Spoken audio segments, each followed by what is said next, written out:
Welcome to the Salmon Runs YouTube. Enjoy the video. You begin by confirming your Google account and a valid payment method. This unlocks the simplest ad-free route. Open the YouTube Music app or go to Music. YouTube.com. Once there, tap the trial banner or settings, get premium, and choose the trial length. You act now to start billing only after the trial ends, so make sure you note the renewal date.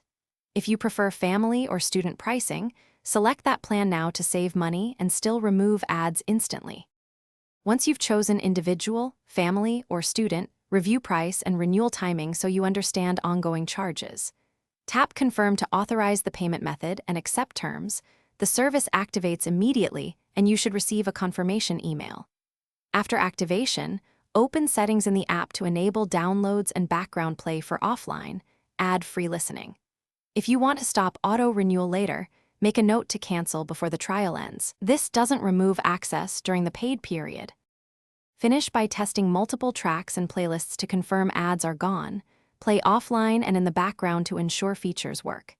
If you see unexpected charges or the trial didn't activate, check account purchases and subscriptions, then contact Google support. Keep screenshots of errors. If you decide not to keep premium, cancel via subscriptions before the renewal date. This preserves ad-free access until the period ends but prevents future billing. One tip. Thanks for watching. Consider subscribing if we helped you.